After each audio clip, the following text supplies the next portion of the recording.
Today I want to show you the system I used to get my first paying client. They paid me $1,800 per month and all I used was an iPhone. I had no ads, I had no team, I had no fancy gear. I just had the system.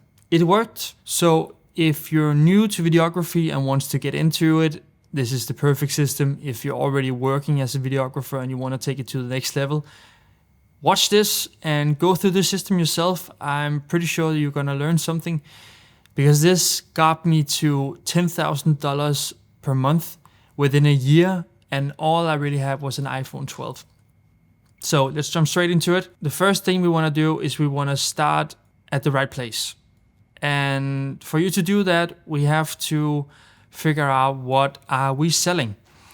As a videographer, you would be tempted to say that you're selling video. And I get it, you're making videos and you're selling these videos to the client. But what we actually want to do is we want to sell results. So what are the difference, Kian? The difference is that when you're selling video to a client, you're just selling a video. But when you're selling results, you're selling the outcome of the video. So let me give you an example. If I were to post a video on Instagram, this video would probably give me some views. These views are going to generate some attention. And the attention is maybe going to turn into some people that would slide into my DM. And these people that slid into my DM would become sales calls. And these sales calls would turn into money. So the video is not just a video. It's actually generating me money. So if you suddenly know what a lead is worth for the client, you have an easier way to explain what a video is worth. Because if I were to tell you that I could generate you 10 leads with just one video, and you knew that one lead was worth $1,000 for you, then I would generate $10,000 of leads for you with just one video. So then it's way easier for you to sell that one video for $1,000 instead of just selling the video. And then the client has to do the conversion in their head and thinking, what is this video actually going to get me? So we're selling results, we're not selling video. If you want a more in-depth tutorial about that, where I talk more about it and why you shouldn't do that, I have another YouTube video on my channel. You can go watch that. Next one, we want to pick a profitable niche. It's very important that we work with people who actually have some money.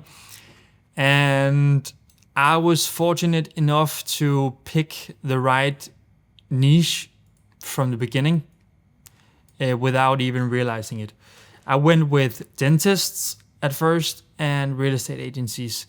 And I reached out to a lot of dentists, and then I actually decided not to do that and only pursue the real estate agencies. But what I figured out was these people have a business that is working without you. These people are old. They don't know how to adapt in this new era of video, being on social media, running ads and so on, so on. So they're used to having a really good business, but they are slowing down in their growth. Maybe they're becoming smaller and smaller and smaller. So they have the money, they're running without video, but they would do way better with video. So these clients are what I call boomer clients. They're making around $1 million a year. And we want to target these people because they actually have money. So if you were to charge these people $5,000, it's maybe a little bit high for now, a month, that would be no problem if you were generating enough leads for them and generating the value that, the results we're actually trying to sell them. So these boomer clients, that could be real estate, that could be dentists, it could be a lot of other things, but I went with real estate. And that was because in Denmark, there was a huge gap in the market. People were really just bad at promoting themselves inside of that niche.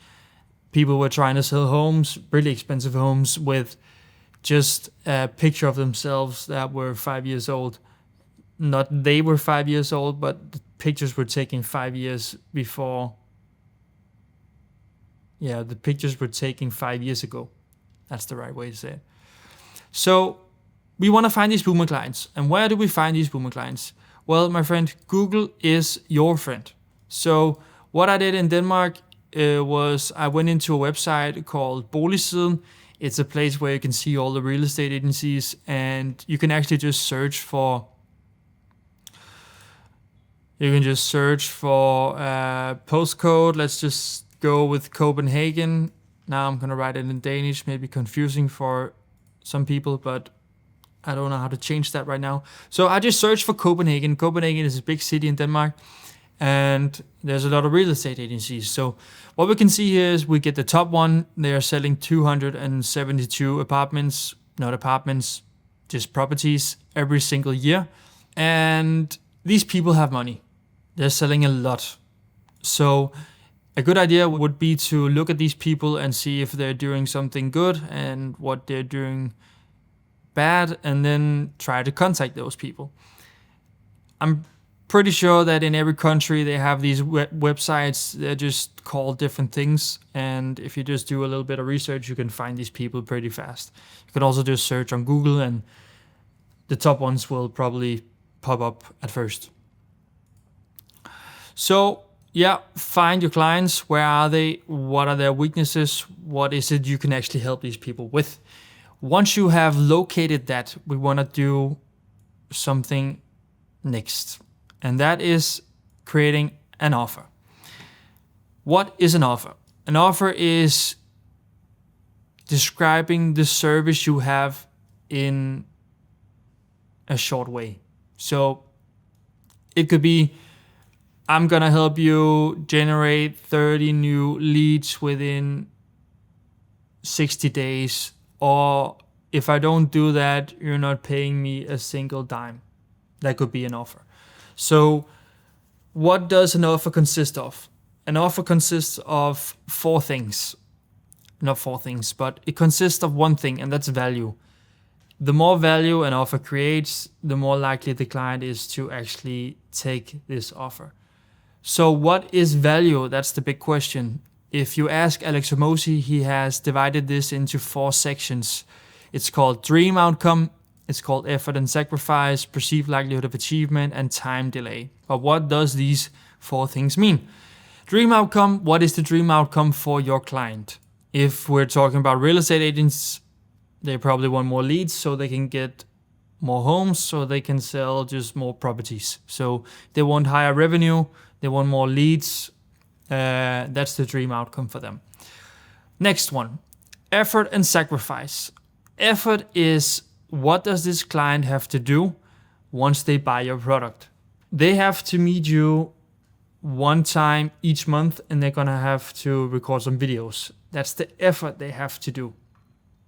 The sacrifice is, what are they gonna sacrifice that they don't want to do? It could be that they have to sacrifice some spare time. It could be they have to sacrifice some other activities because they have to make time for recording. The time delay is, when do they get the result from this? If I were to tell you that I would give you $1 million, you would probably be pretty happy. But if I were to tell you that I would not give you the $1 million today or tomorrow, I would only give it to you in 30 years, that would have a different value for you. So if I were to tell you that I would give it to you tomorrow, you would be more happy because it has a bigger value for you. So we want to make sure that the time delay for the client is as short as possible. You've seen it before with trainers, personal trainers saying that they can get a 6-pack, or not they can help you get a 6-pack in 30 days. That's the time delay. Okay, so if I buy your product, I'm going to have a 6-pack in 30 days. Pretty good. The next one is perceived likelihood of achievement. How likely is this client to get the desired outcome when they buy your product? If you have done this 100 times before, the perceived likelihood of achievement would be way higher than if you haven't done it at all. If I were to tell you that you had to find a doctor for a heart surgery you had to get, and you had 2 options. You had one that had done 10 surgeries, and then you had another one that had done 10,000. You would probably pick the one with 10,000. Why? Because the perceived likelihood of achievement is higher because he has done it more times, or she has done it more times. So in the beginning, we don't really have a lot of this because obviously you haven't done this before, so yeah, you can't really add a lot of things to this, but you have to be aware of it anyways. So once you've created your offer, we have to create a Loom. Loom is this software that's amazing where you can record your screen and go through a bunch of stuff. This is one of the outreaches I made. We're going to go through it in a minute. And there are some do's and there are some don'ts to do in these Looms. First of all, we want to think about that everybody has some ego, everybody has some pride. We're talking about people who are doing this for a living, so we don't want to be mean to anybody. We don't want to say that people are doing a bad job at what they're doing. We want to be very respectful and say that maybe they're leaving some potential, maybe they're leaving something, not potential, but they're leaving something on the table. They are missing out on potential. And that's sad because we can see that they're very good at what they're doing.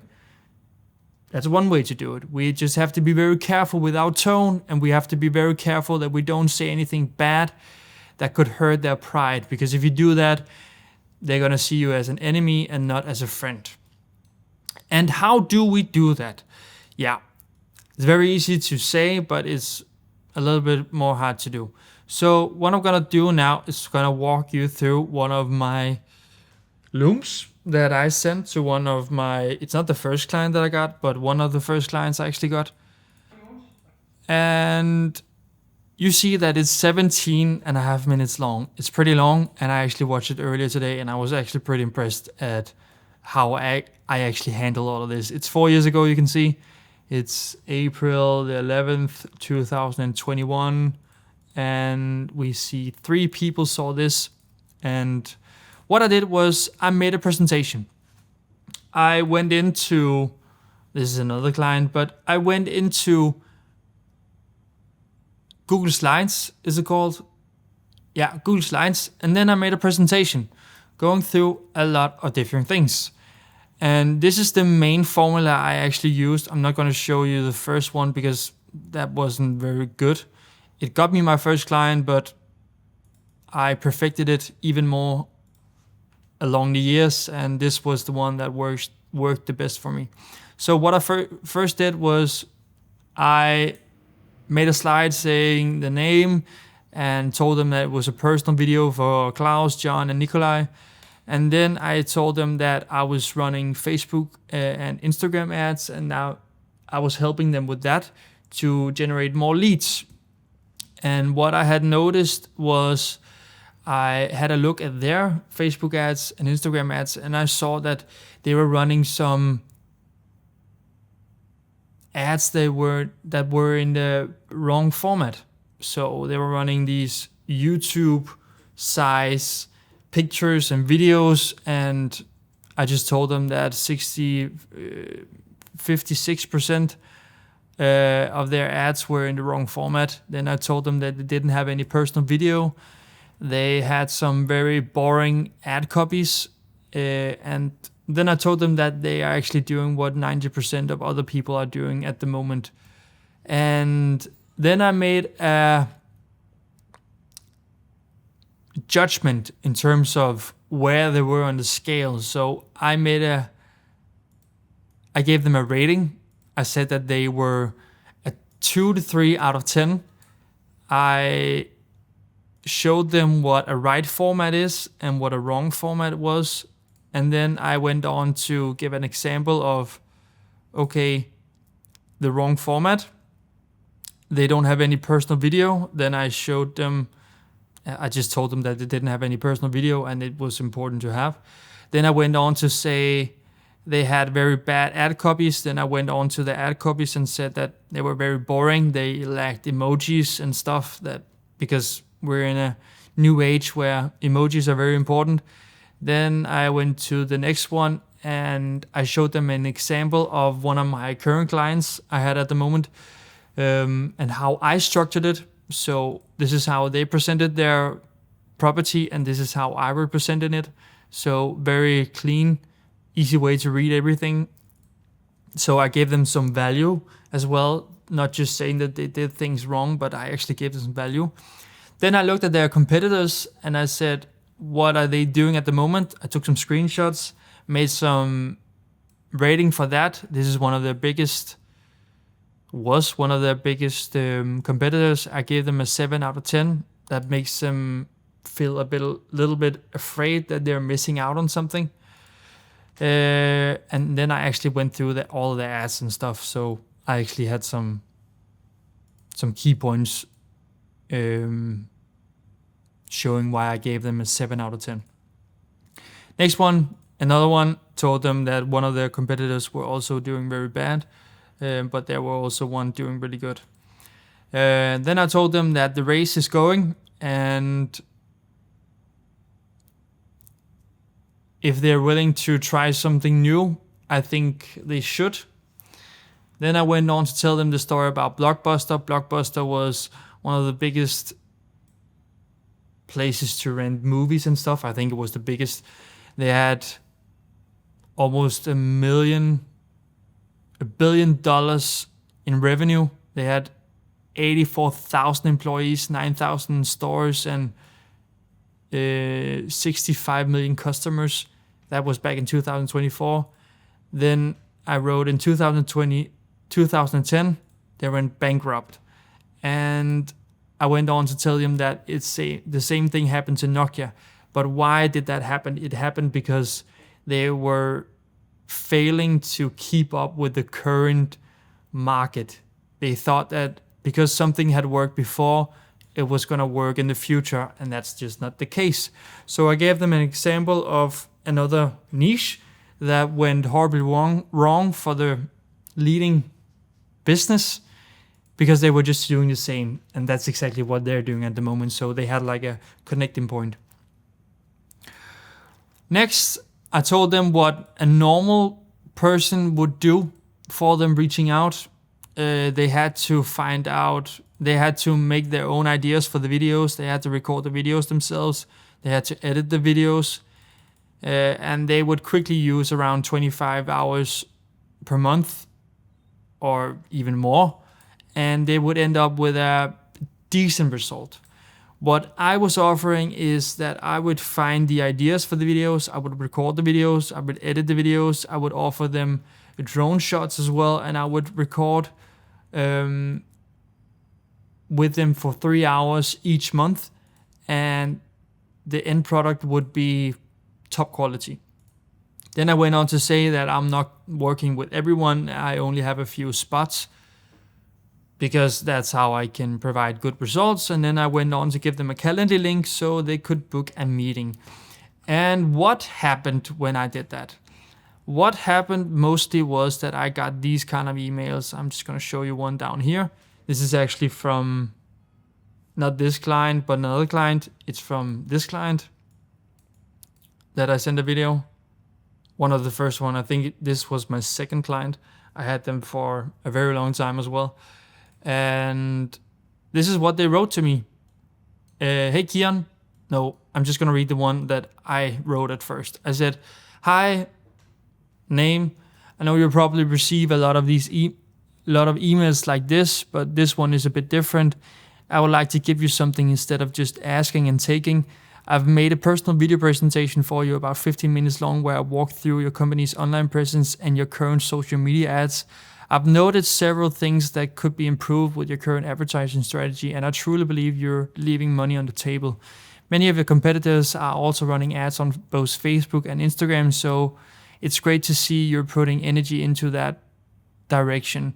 I understand that the real estate market is very hot at the moment, and properties are selling fast. Selling isn't the challenge. The real challenge is consistently attracting new clients, and that's exactly what I can help with. I generally believe it would benefit you to put even more focus on this area, which is why I created this video. I hope you will take 15 minutes to watch it. I promise you it won't be a waste of your time. Just click the link below and you can access the video. And then I attached the video. This is in Danish, of course. And you can see here it's 2021. And then I got this reply back. Hey Kian, thank you for the detailed overview. I know you've had a brief conversation with, that was one of the owners. He called me, but unfortunately I have only seen your video now. We would like to schedule a meeting with you. Could you give me a call at best regards? And then I went on to take a meeting with them and closed them. So I think they paid around, what's that in USD? That's $1,500. So that's all it really took for me to do that. I didn't give them any like previous videos I've done or anything. They just jumped into a meeting with me right there. So yeah, you make the outreach, and that's how you make the outreach. And how can you make sure that they actually read this email? There's some different ways you can do it. And one of the things I used to do was write ATT. That means that it's made for this person. Then you write the name. So right here it says ATT, and then it says the two owners of the company. And yeah, then they're more likely to read it. There may be some other ways. You can also write FWD. That means it looks like the message has been forwarded from somebody else to them. So sometimes, most often, people would read these because it feels different from the other emails they receive. And then always remember to write the right name. Don't spell anything wrong, then the deal is dead. And after that, you want to do a follow-up. You can either do follow-up on email. That's what I did. I went into Loom, and then I watched and saw, okay, I can see that there's 3 people who have seen my video 100%, and this video is 17 and a half minutes long. Okay, if these people haven't contacted me yet, I'm gonna write them an email saying, I saw that you watched the whole video a few times and I wanted to reach out and say if you're interested in taking a meeting. You could do that a couple of times, and if that doesn't work, give them a call. Calling is just more, I didn't do that much because obviously it worked pretty fine for me to just do the email part. But you could do the calling as well. I did it sometimes and it worked fine. I got some meetings from that as well after I sent the Loom. Then you have the meeting. You can do it in person or you can do it online. I would say when you're working with Boomer clients, they would appreciate that you would do it in person, but obviously that's not the case. It's not as efficient. It's not always a possibility, but obviously if you want to record videos for these people, you want to be nearby. So I would say that do a personal meeting would be a great way because you're also establishing a friendship with these people. They want to know you. And the next question is, how do we close these people? To be honest with you, I didn't have any sales process when I closed these clients back in the days. They were simply just very green. And what I mean by green is they didn't have any knowledge about this subject. So I was like immediately the expert. And I'm sure that I could have closed a lot more clients if I had my sales process on point, but I didn't. I was just rambling and going through a lot of stuff. So what I would do today is I would go through the closer framework. So what is that? You can search more about it. Alice Kamoshi explains it way better than I can do in this video, and I don't want to go too much into depth. So basically it's a closer framework, so CLOSER.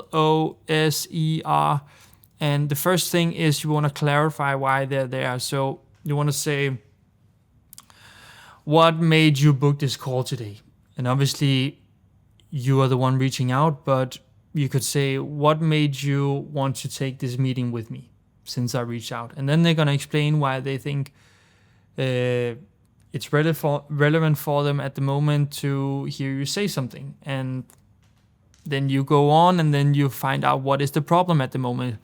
Is their business declining? And that's why they actually decided to reach out to you, not reach out, but return to you because they're actually in a lot of pain right now. Their business is going down and they don't know why. And you coming here and saying that video is the solution, they may want to hear you out. Then you want to go through, have they had any experience before you? Maybe they've had other agencies trying to not teach them things, but help them, but it didn't go as planned. They've had some bad experience, maybe some good, probably not some good since they're talking to you. After that, you want to go through and certification, tell them exactly what they can expect from working with you. And if they have any objections, you want to go through some, ways to try to explain their concerns away. So objection handling, I'm not going to go into depth in any of these. It's going to be too long of a video. And then after that, you want to reinforce the decision. You want to make sure that when they say yes to being your client, you have a good onboarding process. So you write them an email, you say thank you for the meeting, you're going to work on some stuff, and then you're going to return in 24 hours or 84 hours with some concrete, description of what you talked about or whatever it is. And that's pretty much it. All you really need is 5 of these clients, and then you have a $10,000 per month video business. And that's exactly what I did. I did it with an iPhone 12, and I had no ads. Again, I had no team, I had no fancy gear.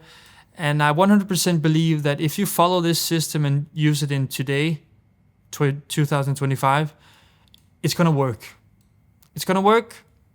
I have sent out around 300 or 400 looms, and I got a lot of clients. I can walk you through some of the meetings I got. Meetings right here. I've got 20 meetings from these people, and then I've got some more. So it's just send these freaking looms. A lot of these people are not used to getting such a personalized message. Don't just create these generic email messages where you don't do anything personal. The thing that got me the clients was that I actually created some personal value for these people. They have no idea what they're doing. So for you to go in and say they're running the wrong formats on Facebook ads and all this stuff, it's pretty easy to tell. But these people have a hard time setting up their iPhone. They're behind, and you are in the new generation. So you can help these people with just knowing the bare minimum. So follow this framework, my friend, and I will guarantee that you will get some clients. If you have sent 100 looms, if you haven't gotten one client, you have done something terribly wrong. And then we should have a look at your videos you're sending out. Because I didn't send 100 videos before I got my first client. Let me just say that. So, hope it was valuable. Pretty raw video, but sometimes that's all you really need. And it's a simple system. Don't make it more complicated than it has to be. So, yeah. Hope it helps. And if you want to get access to my course that I'm creating at the moment, want to jump into the waiting list, then click the link down below. And you will get some exclusive benefits, some discounts and stuff for when the course will launch. And I will go more into depth in terms of how to create the slides, how to create the presentation, and so on, and obviously gonna guide you along the way, because I believe that this still works today.